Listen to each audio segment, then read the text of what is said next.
Okay, so yesterday we talked about triangle congruency comparing the sides. We talked about side, side, side, if all three pairs of sides are the same. Side, angle, side, two sides and an angle squished in between them, and also hypotenuse leg. These all have to do with the sides though. So today we're going to look at angles. Okay, the postulates and theorems involving angles. Okay, our first one is angle, side, angle. Oops. Okay, angle, side, angle there. Let me get my pen back. Angle, side, angle. This time, a side is squished between two different angles. Here we have angle C, or A. Can't read my letters. And this one, we have angle C. Right over here we have D and F. Notice we have A and C, and then we have line segment AC. The letters match here. We have angle D and angle F, and we have side DF. If those two angles and one side sandwiched in between them is the same, then we can say that the two triangles are congruent. So triangle A, and remember we're matching angle D matches angle E, and last F. So triangle ABC is congruent to triangle DEF. Okay, our second theorem, second and last one, only two today, is angle, side. So basically this is two angles again.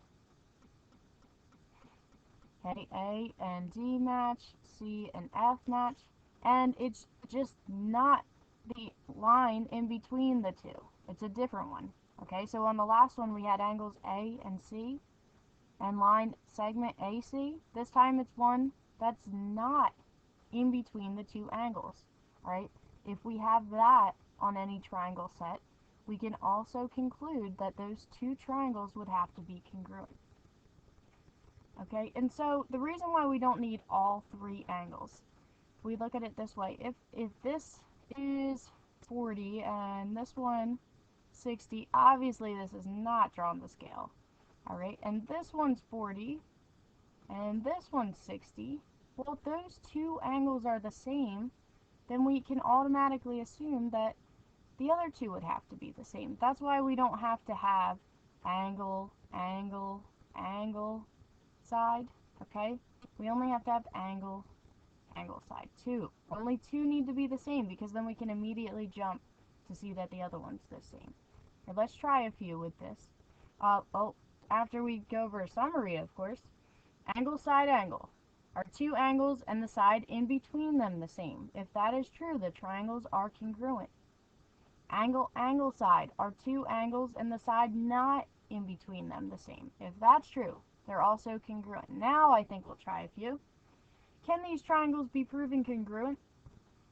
Alright, well, all I see one pair of congruent angles, and I see another pair of congruent angles. But do we know anything about the sides?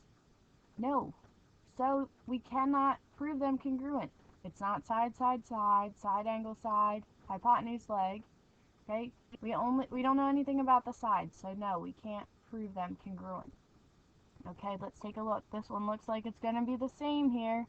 We have two pairs of congruent angles, but none of the sides are marked. But wait, this one is the same in both triangles. Okay, so we have angle, angle, side. Notice it's not the side right in between the two angles. It's the one over here. So angle, angle, side, angle, angle, side. So yes, we can prove that it's congruent by angle, angle, side. Alright, this one only has one angle marked and one side marked. Can we conclude anything else? Of course, vertical angles. So now we have two pairs of angles and the side right in between them. So this would be congruent by angle, side, angle. Alright, let's just go over a few more here. I think this is all I have for today. Is it possible to prove that these are congruent? So why don't you go ahead and pause the video, try them out, and then I'll talk about it. sure that was enough time. Alright, so notice we have two pairs of congruent angles and one pair of congruent sides right in between. So that would mean that this is congruent by angle, side, angle. Over here, two congruent angles, and a pair of congruent sides. So this would be congruent by angle, angle, side. Alright, do we have anything over here? Well, we have a side marked off. We have another side. And we have this one in the middle that they share. Now this one's one from yesterday when we have two sides. So we have side, then the angle sandwiched in between them, and side. Alright, so don't forget to fill out your whisk form. Okay, either do it online or on the paper, and come in with any questions tomorrow.